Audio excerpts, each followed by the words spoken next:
Hello, good evening, and welcome to Pace Gallery. I'm Mark Beasley, the Curatorial Director here for Pace and for Pace Live. Good to see everyone.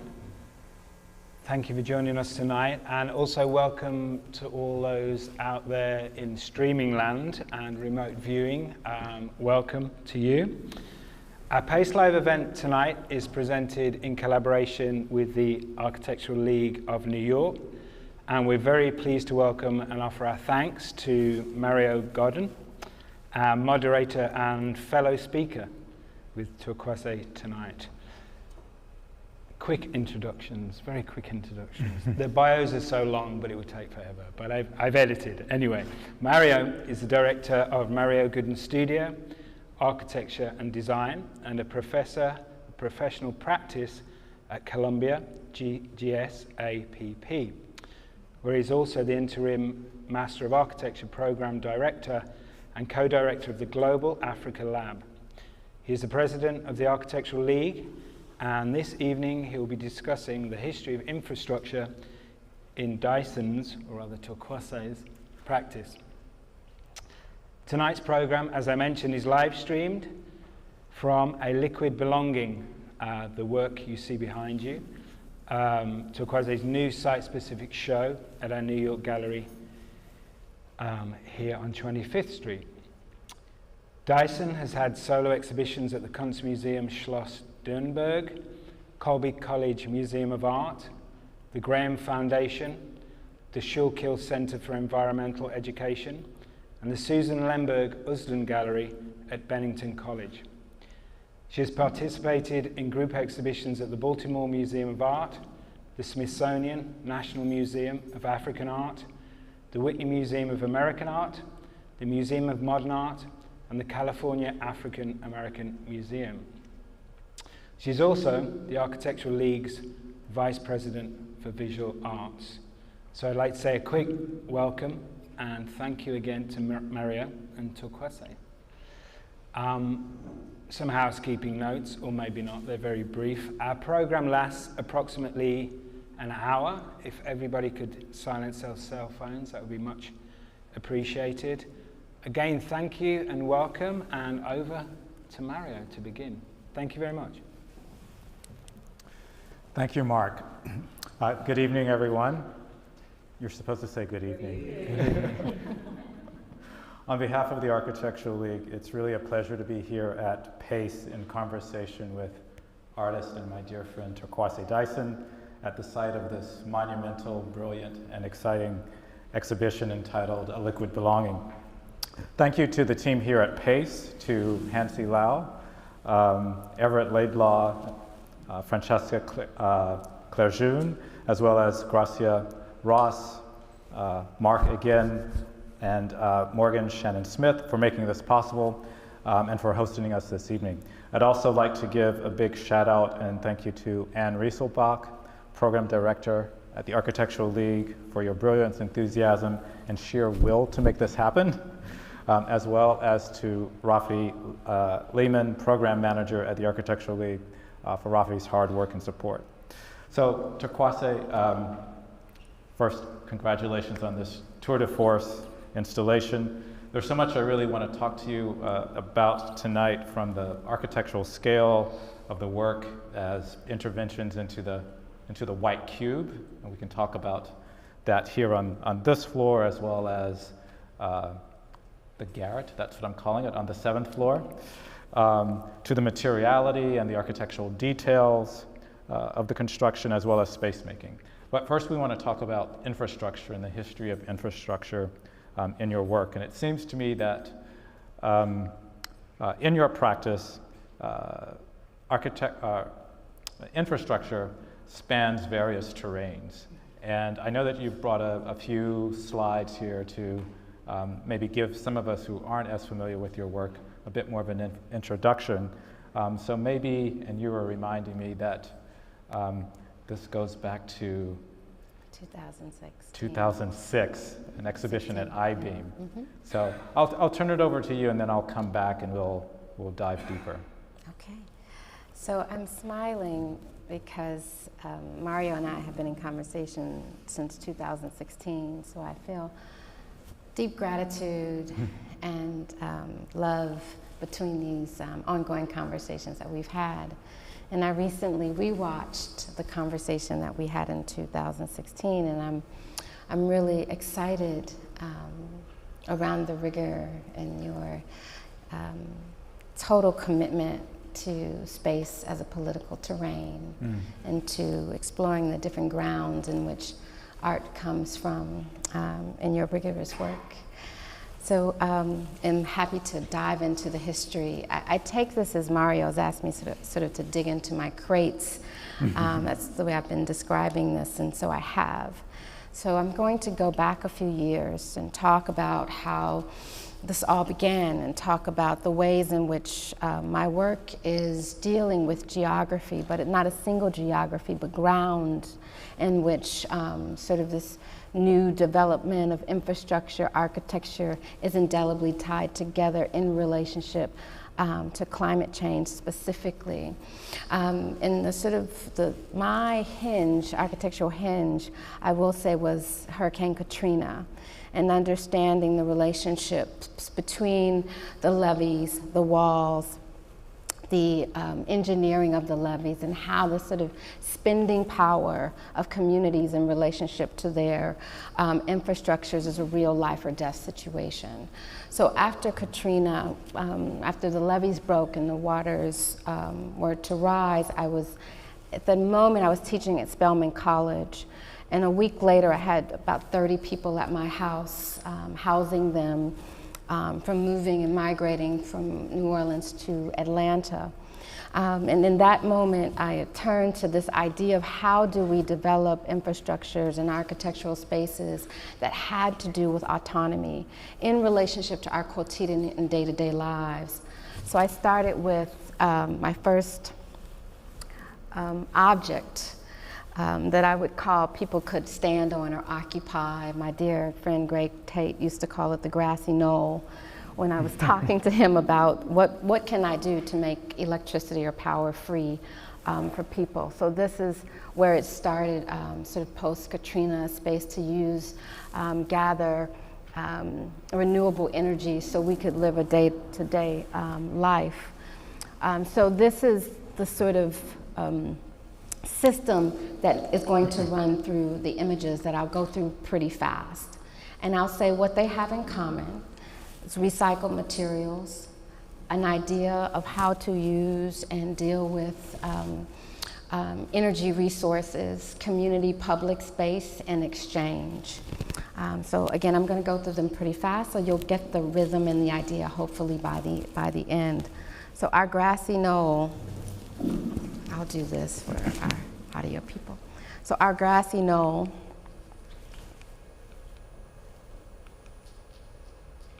am I working?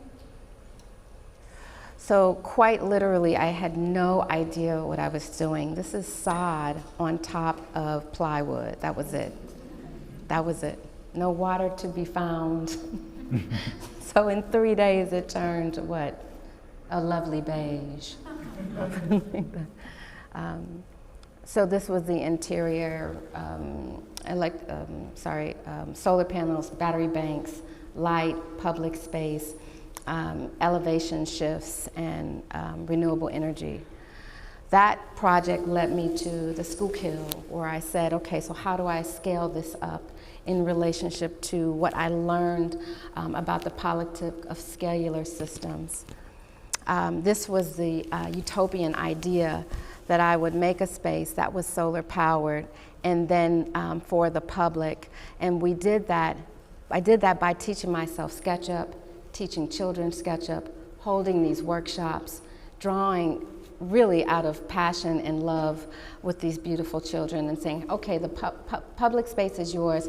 What do you want it to look like? So one of my main questions is, if you were at your mother or your grandmother's house and people were sitting on the porch, how many people would you invite over? So that's how the scale of the piece started through. Workshops, and as again, Mario asked me to talk about Studio South Zero and winter weld, and all of these are tied together because as I, myself and the children planned the space, we had architectural drawings. I'm sorry, okay. Recycled material. I ran, this was when I could run all over Brooklyn and visit used material spaces, and these things would be $5 or $6 or $7. So really in this sort of scrappy way, driving from Philadelphia to Brooklyn, creating relationships, finding used materials to upcycle them into what would be a public project. I'd drive them myself to Philadelphia in whatever U-Haul I could get. And then what we did was, I'm sorry, I think I'm having trouble with the, okay, there we go. So the children that helped design it, the young men that helped design it also helped assemble it and also helped install it. So as we went through from workshop, from idea to workshop to design to build and to place, another off-grid system, placement. What we knew we wanted was another platform, a space to perform, a kind of space to listen to music that was all solar powered and they could control, a space that would be lit in the evening that could possibly hold some kind of light performance. And that's Tiona catching me the night before it went, they shut it down. Now this was about 9 months worth of work that was shut down the day after the build was complete, right?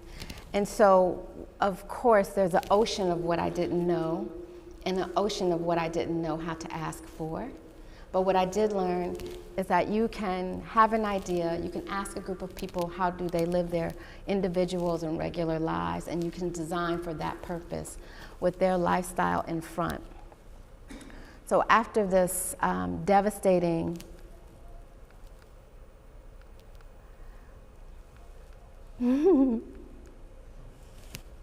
maybe I should be patient, yeah? Okay, there we go. After this sort of devastating deconstruction or unkeeping of that space, I called a dear friend of mine, Theaster, and sort of told him the entire story. I said, there's something about autonomy, there's something about modular architecture. I know that I'm a painter, I have no idea what I'm doing, but I need to think this through. He invited me to his backyard, and all of what I learned from both the Grassy Knoll and the Schuylkill project ran and rolled itself into Studio South Zero. So this is me in front of my first half Quonset hut, okay? It was a very good time. So what I wanted to do was make a space for myself to teach myself ideas of architecture and research and think about how to use, again, you know, roam around, this time Chicago, finding materials and very scrappily putting together this space. So quite literally, SketchUp became my friend. I sort of incorporated all the ideas that I'd learned from working with the young men in Philadelphia. I printed it out and I tried to create a sort of architectural space for myself, a charrette, now that I know what to call it. A sort of charrette for myself. And after graduate school, after painting, I knew that I had a love for painting, but meaning wasn't so easy. Aesthetics weren't, it wasn't easy for me at the time, again, post this Katrina catastrophe. So I was learning so much about the impact of infrastructure, impacts of how do you light a city, how do you light a town, how do you go through all of these moments. But what I needed to do was make a space for myself and make a space for one other person. So what I did is I turned Studio South Zero into a space where another artist could use it, right? So it was my studio space for working, but I lent it to a poet, Duriel Harris. She turned it into a residency, and then we had an open studio for that. We also were still off-grid at the time, using the same solar panels that I had managed to take from the Philadelphia project. So we were using reused materials, and I was taking materials from one project and laying it into another. So initially the Quonset hut was covered with Tyvek, which I became a friend of. But then I found this lovely sail that was, you know, from a sailboat somewhere in someone's garage off of eBay. And I laid it out and I said, oh, that's what, you know, diffuse light, right? It's facing north-south. So I turned this space, I used it to sort of clad the studio, and it became really sort of this glow space in the evening in the south side of Chicago in someone's backyard. So people would walk by and sort of poke around and say, what's going on? And so it was wonderful because this is the same system that was in Philadelphia that I packed in my car and driven to Chicago, driven to New York and Chicago and everywhere.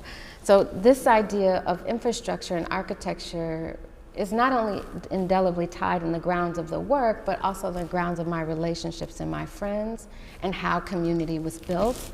And I come from a history of an autonomy that says, okay, there's agency in being free, there's agency in finding liberation, and there's agency in understanding the grounds of the diaspora has a liberation history. And I'm just following in those steps. So what I did turn the first iteration of Studio South Zero into is a space for books. So this was my initial growing library, and this will become relevant later. But I knew that I needed a drawing wall, I needed places to sit, I needed books to reference, and I needed materials so that anytime I wanted to work, I could. So I decided to give Theaster back his space as he was growing his empire and take Studio South Zero on the road. And I was determined to go into back to Mississippi and Alabama, where I had studied, and do some research. And I said, okay, I can put it on wheels. So I found, which is essentially a trailer, right, in New York on eBay, and I paid market price for it because I didn't know how to haggle for such a two-wheel trailer. But what I kept is this idea of how do you make relationships through art. Now, all of these materials are from old exhibitions at the Kunstmuseum. So what I had done at I-Beam is they allowed me the opportunity to sort of dig into the solar as a technology, renewable energy, but also work with institutions and use materials from old exhibitions and create this studio on top of this trailer. So I began to drive the trailer to the back or the alley of all of these museums and start, digging through the trash, really, and creating what would essentially be the first Studio South Zero. Now, I did buy the window, right? And I was like, okay, I'm going to treat myself to a window because it was necessary. So that was fun.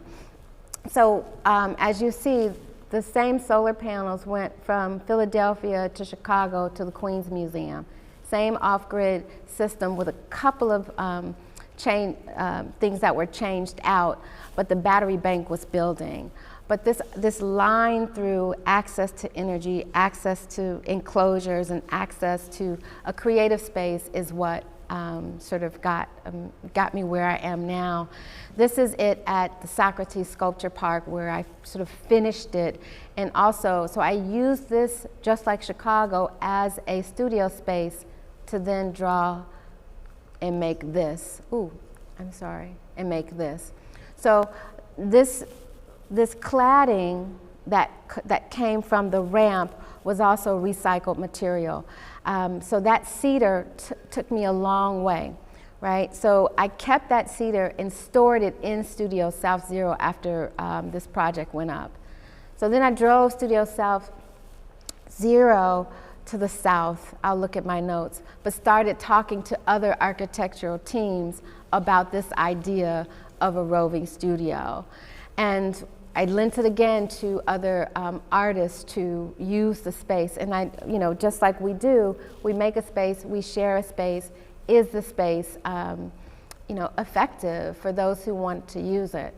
After I drove it to, I'm sorry, I can't remember where that particular location was, I then drove it to North Carolina. And so this is the first time it really hit the South. And this is the moment where I partnered with Danielle Purifoy in a project called Conditions of Fresh Water. So I had the solar idea in my mind. I had a box that people could sit in, and I had the politic of geography and architecture and infrastructure that I sort of aimed myself of understanding over time. So we just set up again. And we met the people of Lowndes, and we met the people of Almanance, and we went back and forth from North Carolina to Alabama. And I kept improving. When we were in North Carolina, it got really hot, so I brought in a generator to add an air conditioner for the elders that we were interviewing at the time. And what the studio became was a space where I can partner with all kinds of people who study all kinds of things, but mainly interested in freedom, liberation, access to clean water, access to clean energy, and access to clean air, right? So I partnered with people who had relationships existing with communities who were struggling to figure out how to keep their grounds clean. And so what I found myself doing is an artist who could support these ideas. So I set up the space, right? I brought the container, I set up the chairs, I set up the cushions, I set up the mics, and I sort of disappeared while Danielle was doing the interviews. But I find myself, when there were no interviews, working in the space again. So I find in all of these projects real meaning in working at this scale, in this ecosystem of liberations that Black women sort of spearhead as a support system, a behind-the-scenes support system. What do you need? And in this moment, she needed someone to take her to interview in these communities where she had been doing research and get these stories on record. So I saw that this is my sister. She came to visit me in Alabama. So it was a social space as well. And I tried to make it comfortable, and I tried to make it so, and there's my little growing library. I tried to make it so that it could have multiple purposes and multiple uses, but not be over-programmed, right? So every minute of the day was not necessarily guild for the specific politic of a measurable shift, but the politic of sociality, right? That was happening at the time. And I was painting in Alabama. I met this, I can't remember his name, but he was a forest ranger. We had ended up in Mississippi. No, that's not true. We ended up in Alabama at the annual Black Farmers Convention. Literally, we were driving in this big truck I rented and saw the sign, or maybe we got it in a text, and pulled over and drove like 50 miles to this convention. And this individual is from Senegal and runs the southern eastern forest from Atlanta to Florida. Okay, so he was in control of all of this forestation. And he used to be the director of the Black Farmers League, and we talked for a very long time. And this wasn't official, right? These are these casual conversations where you learn about these brilliant people. But I would contribute it to the container in that chair that he sat down and was able to sort of have this conversation with me about the work that he was doing. And I took it to Atlanta to sort of show Ed Spriggs, who used to be the director of the Studio Museum in Harlem. So it was important to me that I both talk to and think about mentors of mine and have this conversation and share the efforts in Studio South Zero and where I wanted it to go. Okay, so when Studio South Zero is sort of active in the South, I knew that I wanted to take this idea of space and class and idea of environmental condition into this pedagogical space more formally. So this is where Winter Wells comes in. So we've covered Studio South Zero now. My assignment is to cover Winter Wells. So the Winter Wells School of Environmental Liberation was really informed by the grounds of all of that research that came before. So what I decided to do was really set up a system where I could have different kinds of conversations. So the Winter Wells School, I'll just talk about the system of it to sort of move my way through it. So what I do in the Winter Wells School for Environmental Liberation, I create a prompt. I design a pamphlet, and that pamphlet does two things. It gives environmental information, some data, some poetry, some facts, some imaginative scripts. I design it, I get them printed out, and I pass them along a large table. People come to the table, and then I give another prompt, okay? So imagine there's a table, there's a classroom, and then we go to another room, and that prompt from that page, most of the time I ask people to make performances, okay? So that same day, all of us move into another room, and then we make, the participants make a performance. Here, the participants are making a performance. I hired a drone, and the drone is videotaping the people making the performance in real time. So 30 minutes later, I take the footage from the drone, I put it up on screen. People are making abstract drawings in real time of themselves in that space. So the methodology is to keep the time very tight, right? Here's the performance, here's me drawing, here's the participants drawing from the performance. And then we are responding to the prompt that has to do maybe with water, maybe with mountain, maybe with space.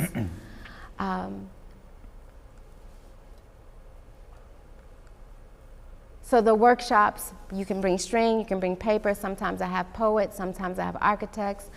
And after the same day, all of that is assembled into an exhibition. So it's sort of a rapid fire day, right? But the energy is high, people are moving, and I program it pretty directly. And then there's, of course, a conversation about the work. So this happens, it's the book in Lemberg.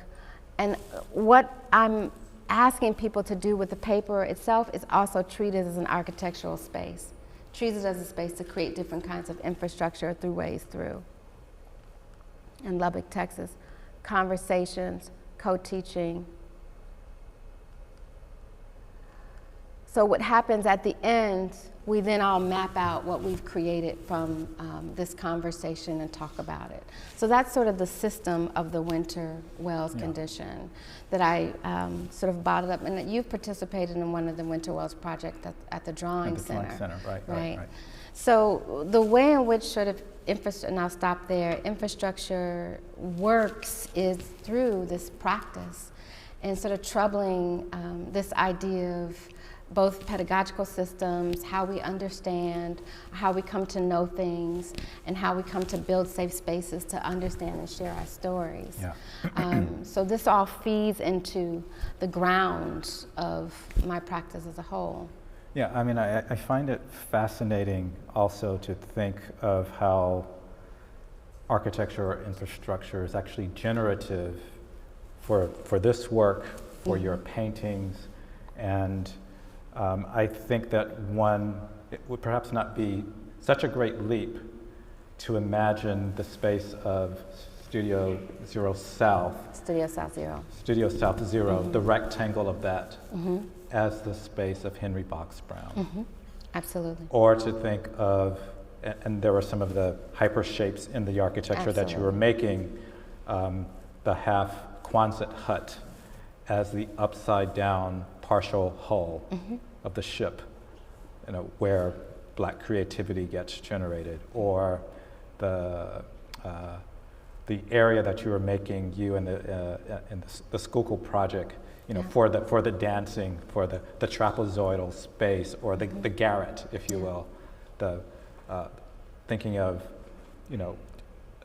Harriet Jacobs, of Henry Box Brown, of what those architectures would become in the future.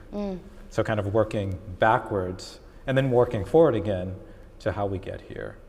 And then, and I also wanted to talk about because in that, in all of those infrastructures, you're looking at not only liberation, but also the environment, and then water becomes an important sort of medium in terms of modulating those relationships. And I wonder if you might talk about sort of water, not only in terms of the,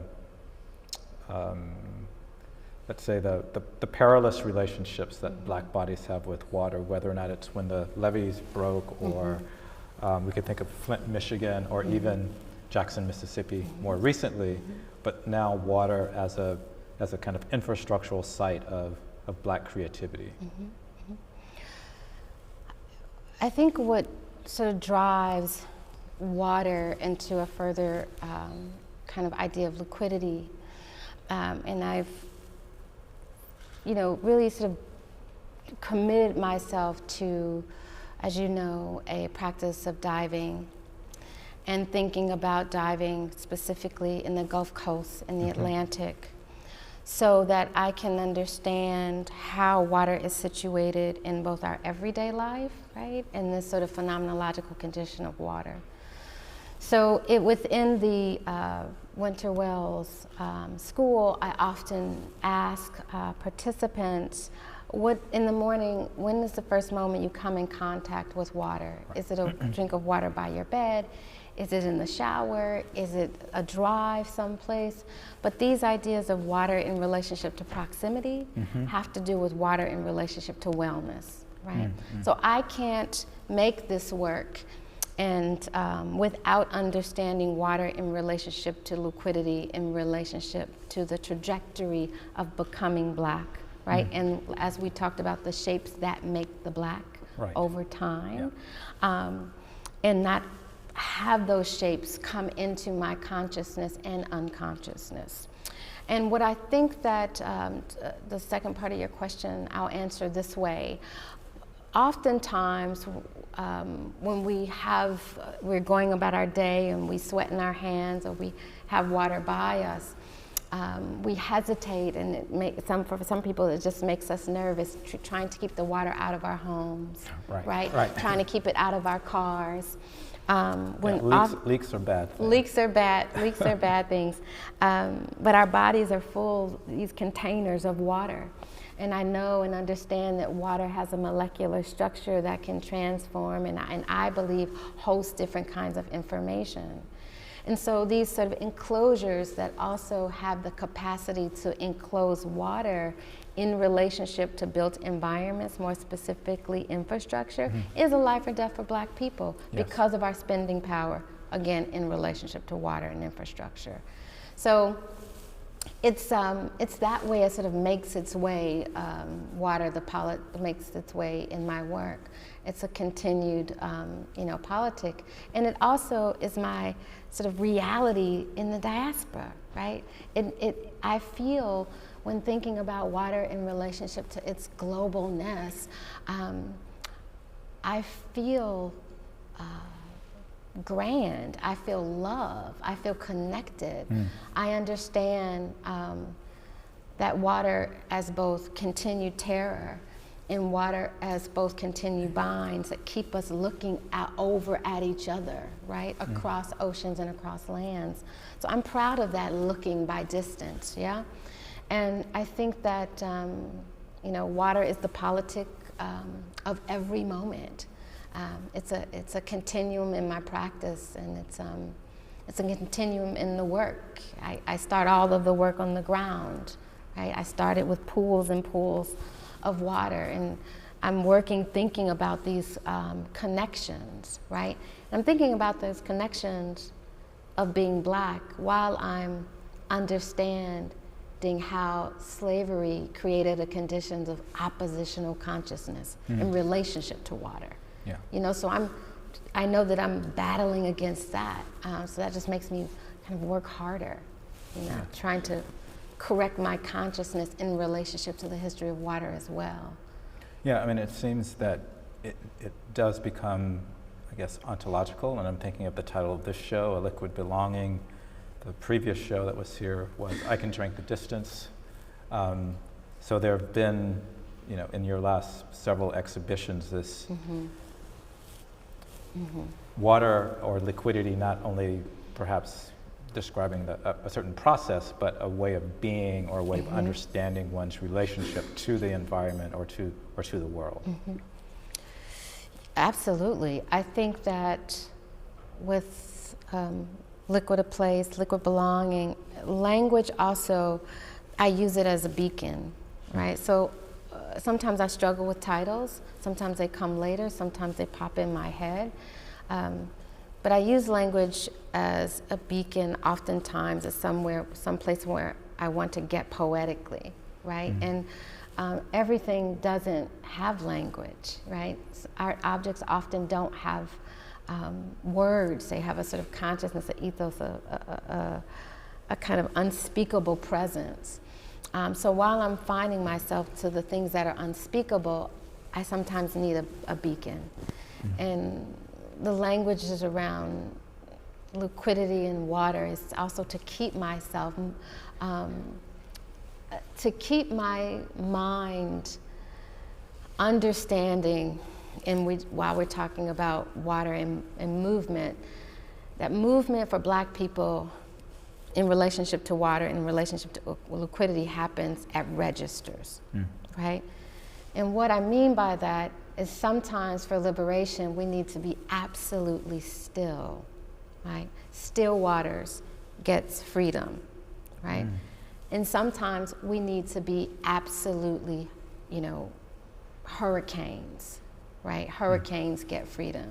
So the registers between still water and hurricane in relationship to mindfulness and consciousness, I need to be aware of, right? So if I'm making a drawing, I need to understand where my mind needs to be to exhaust the possibility of my own making ability to make the thing that doesn't need language. Does that make sense? Yeah. So that's where it is. That's where water, language, liquidity is in the practice. It's and you know how much I draw or how much I work. It's all the time. So when the shows come up, I need something to sort of work in and against, to let my mind and my brain do the work that it's capable of, to produce the form that tells the story. Yeah. So if we look at your trajectory, which starts back with the grassy knoll, then to a body of work which are the paintings that I first saw, I think in 2016 at I-Beam, and then the paintings after that, which you know, in 2019 at Columbia there was the Blackwater series. There have been there was the Henry Box Brown series of hypershapes, but also liquidity and water there, which then sort of gets us back to, which then sort of projects us to here, but now it seems that water is a kind of thread, or actually gets us as a kind of transformation of those initial architectures into a different kind of architecture, which when you told me, I think a few weeks ago, that you have difficulty with perspective drawing, I was so puzzled by that. I was like, what? What do you mean? Because when I look at your work, I'm going, oh, you're like really messing with perspective here and challenging our perception. And so there seems to me that what the work is now actually doing is confounding architecture. It's confounding the architecture that you were making originally. That has kind of transformed into this thing which is unknown. You've gone from something which seems quotidian and known to now an architecture that is different, new, unknown, a new kind of imagination. Does that make any sense? It does. No, I think that that's correct, in that I'm trying to, this is what Tony was talking about in our conversation, I'm trying to trouble aesthetics. I'm trying to trouble ideas of human. I'm trying to trouble ideas of modernity, modernism and modernity, right? I'm trying to trouble ontological conditions of knowing. So with all I learned, both in graduate school and in Alabama and with all of these projects, what I know necessarily is that I have to invent, you know, in my practice. And I know that because there is a tradition of making and a tradition related to indigeneity that I'm really trying to get close to, right? So there's the chasm or the catastrophe of colonization, dispossession, was a very, very brutal shortening of a kind of development that only massive death can cause, right? So how do I go back and tunnel through a history of global indigeneity that says, what about mindfulness? What about freshness? What about tapping into a kind of condition of sensoria that takes that labor, right? Or labor and oppression and dispossession and automatic thinking has really sort of eroded, right? So part of sort of global development was the erosion of the senses and individuality. So in that space, this transformative space, I am trying not to, as much as I can, see something, make a translation of it. I am trying to see something, understand something, feel something, get into a particular kind of consciousness, and then make something. So if I see in what I'm making something that's recognizable, I know I have to work harder, right? If I see something that reminds me of something else, I know I need to get past that. And I have the brain ethic work to do that. So that's what's happening. I'm taking from Lowndes County to Ghana to the castles to, seeing all these people on my floor, to all of this, and pushing and learning what I'm learning about the politics of infrastructure, Army Corps of Engineers, the built environment, how cities get. I'm learning from that and saying, I need, as an artist, to push through a form in the tradition of the avant-garde where there's something that I don't see. And even if I'm by myself and in my studio, I need something that's unrecognizable but so familiar it unsettles me. So.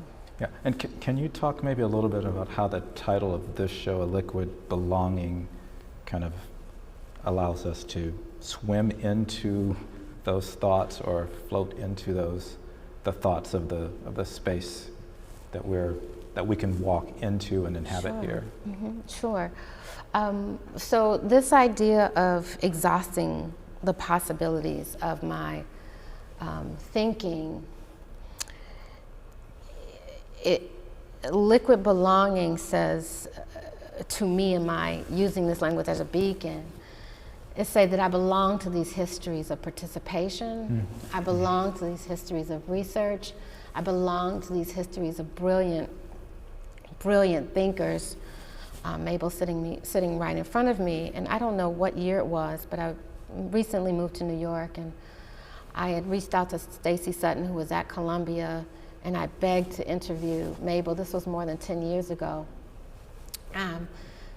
And so I belong to Mabel. I belong to these conditions. So I needed to open that up, and make. And I needed to be in my studio and just make. And then it just came to me, the title. So that's just really, it's this belonging to an ancestry, belonging to belonging to the women who made me, belonging to one thing that Agnes Martin wrote, belonging to beauty, and belonging to the notion of dangerous beauty, where you make something so beautiful that it does, it disrupts. Yeah. And I like the idea of this belonging and belonging to making, Yeah. belonging to constructing your own space, having that agency. So it's, as you've reminded me, you're not an architect, but you can still conceptualize and think like an architect in terms of making space. And I saw that we were getting the signal back there, but I'm dying to talk about some of these details because I'm just kind of like, wait a minute. Okay. What is she talking about? She's not an architect. There are some brilliant, brilliant details. There's a hinge moment there, but I saw we were getting a signal. So should we get some questions from the audience? Okay, that's what we'll do now. And then if we have time, I want to talk about that hinge moment back there. You know, there's a book, The Architectural Hinge. Yes. Okay. All right. So, we're taking questions from here. Are there any? Yeah. So. Hi, that was a really great conversation. You know, I was thinking about the ways in which African Americans were brought to this, especially from the Senegambia region, because of that mastery of water, in terms of the crop, in terms of agriculture, in terms of rice production, and brought to the eastern United States to actually help begin the economy of agriculture through their understanding of rice and how to, you know, sort of dam the water and grow rice. And so there's this relationship with water that we've had. And so we go to like religion, we have this idea of baptism, wade in the water, right? So there's also a liberatory spiritual aspect to it that had a practical reality of African American freedom. Follow the water, the freedom, follow the water north as a marker. And I'm thinking about like the systemic issues in terms of how climate policy has caused, or the lack of climate policy has caused water to be unruly, and how the systemic issues related to race has caused us to be unruly. You know, so there's a way in which these things are sort of tied, right? In terms of how we take up space, how we fit into space, how we go into institutions as people of color and actually fit a space then to take up that space, and it's a liquidity to it. Right? And so I just want to say thank you. This is. Oh. Thank you. Oh, Billy. Billy. Oh. Jumoke. Okay. Hi, Jumoke. I want to echo the things. This liquid belonging that you're talking about as a genealogy that almost cuts through the rupture of colonialism is so profound to me. Just the mapping of these structures that facilitate and enable these conditions of liberation. It's been so incredible to look at that. It makes a lot of sense to me that when you were talking about, I believe, the studio South Zero, that the first artist you invited was a poet, and sharing space with poets. And I'm so curious about the architecture of language and poetry that informs these structures, and informs these works, especially because when we engage with them, they do bring us to a place that exists beyond language. And so it's so striking to me that it's very clear that language informs the process, but the material that you're working with and shifting space with isn't words. And so I'm just curious about the architecture and structure of poetry that informs the architecture of your paintings and sculptures. If you could speak to that. Sure. Do I have time to speak to it? I believe that a contemporary form has to be a form of the discursive. So I make it my business to follow the poets around, read as much poetry and understand as much poetry and write as much as I can, and that music, films, like all of the expressions that have to do with a forced liberation, because we have to force our liberation, ongoing force, is about how do we pull off the condition of the discursive. Because dispossession, colonial conditions, whiteness is a discursive form. is pervasive because of its unique discursive condition. Always, all the time, at speed, moving in different geographies, beyond geography to cartography, right, to removal. So in my lived body right now, the freedom is to set up a condition of the discursive and see what comes out of that, right? So the thing about Black music, and I wish one day artists would achieve what Black musicians have achieved. One day maybe we will. But that condition of improvisation attached to deep, deep skill, right? And the freedom to do that, you have to create, right? The freedom for absolute stillness and silence, knowing that your world is moving, is a particular kind of consciousness that chattel slavery erased through oppositional consciousness, right? So that's what it is, right? It's the knowing that I have to be on the level of the discursive simultaneously, and understanding that you seek people who have a history of a kind of recognition and consciousness that you may not have any idea how they got to that level of meditation or mindfulness. You seek that out. Yeah. You know. But in your discursive condition, and we can talk about this afterwards, you know, Okay. what you see is not always what you get, right? And I'm thinking about this piece right here that you were telling me, oh, it's actually not the same angle when it comes out on the other side. Oh, the that perspective that there's a question. slippage that you allow for, or that you're also constructing, that it might appear to be legible, but it's actually not always legible. Okay, can I ask Billy to ask? Yeah. Billy is one of my other who I belong to. Can I, if I speak loudly enough? Okay. So I've always been struck by the generosity and the warmth of the traveling vehicle that you made, and how I just long to be able to go inside it. And when I look at these new pieces, and I also long to step inside that frame.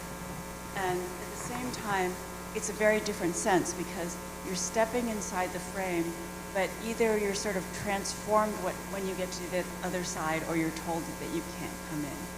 So I was just wondering about how that sense of, are you welcoming people in, or are you in a certain way saying that you could come in, but you will become a different person if you do come in? Your molecules will turn into something else on the other side. You know, Billy, I don't first think about other people with this work. What you're looking at is my brain's maximum capacity to produce a form that people experience, right? So this is when I made this, it's the furthest my brain and mind could go at the moment. So this is what this is. Now, we built it and we put it together, and this was my first time experience. There was no model. There was drawing and communicating the drawing to the fabricators and making it in here in real time. So it's very raw. I have no intention about push or pull or invitations or things of that sort. I'm still learning it. It does different things to me, and I think that that's its power, right? So what I do recognize is that I respect my own capacity to produce a condition of power that, you know, is not necessarily measurable, right? Because I've experienced artwork like that, and that's where I want to be. So that's what it is. So I've gotten different ins and outs, and people walking in and out, and so many moments. People take photographs of these smaller moments, and then a larger moment. So what I do recognize outside of the mind, the math around it, the sort of movement around it, is that its scalar potential has the ability to, be either welcoming or, or kind of saying no. It has that ability to push and pull in this sort of spatial way. So I'm aware of that because people tell me so. But I'm still. It's very beautiful because you said something like you want the work to be in your studio. You want the work in your studio to be, I don't know whether you use the word unknown, but unknown and familiar at the same time. And so I feel like this work is that, unknown but feeling familiar at the same time. I think we have time for maybe one more question. Joe. Thank you. I have sort of two questions about workshops and the relationship of the workshops that you conduct and your amazing practice. And my question is a little selfish because it just so happens that I've been spending time with Rosalie and Anne because we are trying to design a workshop, right, that we're about to conduct. We had 6 hours of sessions, and I was amazed, literally, at the work that you produce from these people in one day. And so my question is, like, what kind of prompt do you give? Do you, how do you get that intensity, and do the people come prepared? So that's the more sort of basic question. And then the second one is, often, like someone as old as me, it was like there was the teaching, and then there was the practice. But it seems to me that the teaching is just one segment of your practice. And is that right? And if so, how does it affect this amazing piece that you're sitting behind? Which, by the way, I just have to put a plug. Mario was just saying, you've got to go see this piece and check out the details, and I did visually, so this is the third time I'm seeing it. Okay. After I answer both your questions, I'm going to address the details. Okay. One thing, I try not to use the word workshop. I try to use something like a session. I'm really trying to fight that language. And in my mind, you have to believe in your heart of hearts that everything, all the information is already in the room. So when I have these workshops or these conversations, I'm very transparent to say, I don't have anything to give you. So don't set up your expectations that you're going to come sit in the classroom and I'm going to kind of give you some magic bullet and you're going to kind of come do something else, right? I'm going to set up a condition, the same way I set up a condition for myself, is that the information is already in your head and already in your body. So what I do, and I do this as an ethnographic practice with my mother as a performance ethnographer, I ask questions about the quotidian and the everyday. I ask questions about what is apparent, coherent, unknown to the people in the room. And I'm not necessarily a fan of groups of people. I'm not. So it's always this sort of unnerving thing. So I ask people to come in and sort of work with me because it's unnerving. But it is also, this is a way to get at changing the world that I live in and the way to understand connections. So those workshops are tough for people. Some people don't want to move and some people don't want to do this and some people want a more structured space. So sometimes they're very lovely and sometimes I just simply ask people to leave and go on with the day. But you just set an intention. You believe in the people in the room. You ask them questions about themselves and you listen, right? And then you respond. And then you bring your propensity, whatever you have a propensity towards, and you share it. And I think that's what happens, right? I deeply believe in fundamentally the ability to make measurable change if you can change really on a multiple registers, a discursive condition, how people think about themselves. And in these workshops, I change how I think about myself. So that keeps you on a timeline, right? That keeps you on, and I'm very, one thing about me, I like to get things done. And so those exhibitions, let me tell you this too. Everybody doesn't have artistic talent, right? Everybody doesn't have it, right?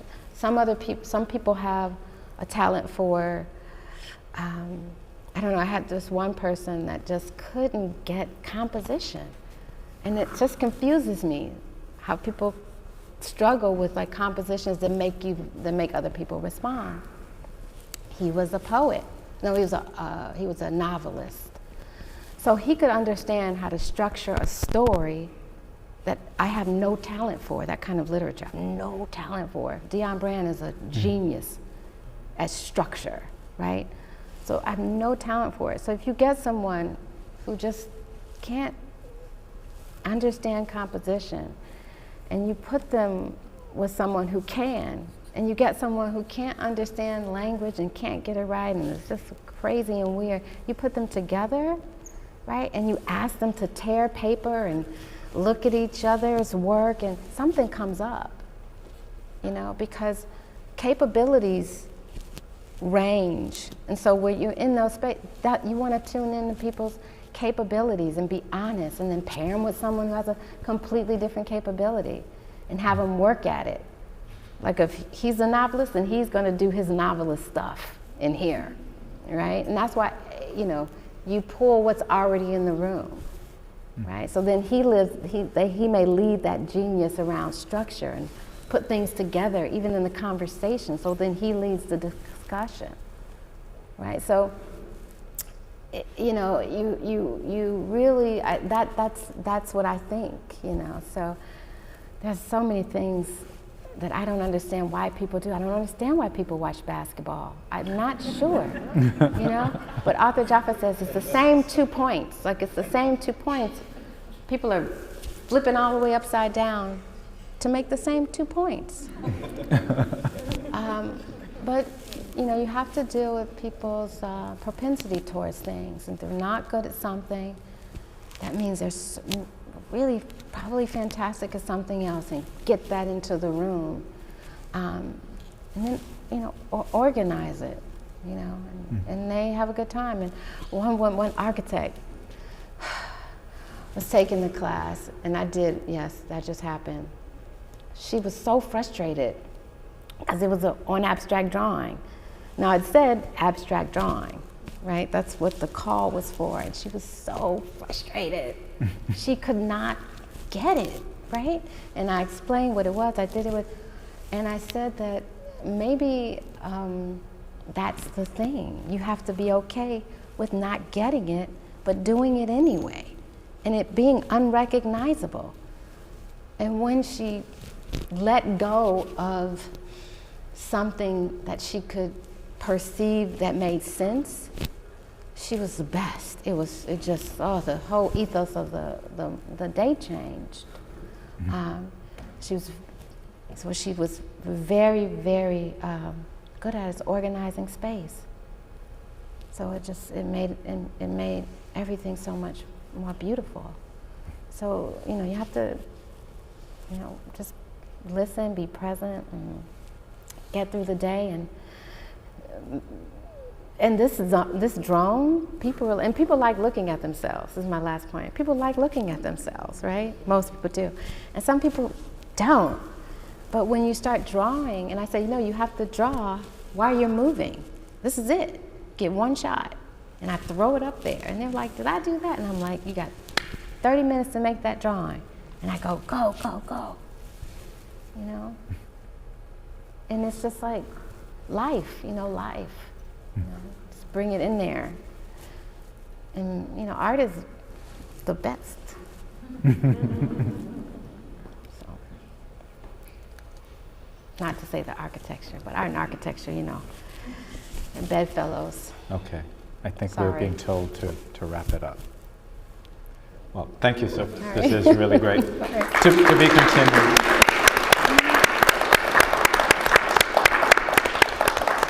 And thank you again to the Architectural League and to Pace Gallery, and thank you for ending our, I guess, fall season of public programming.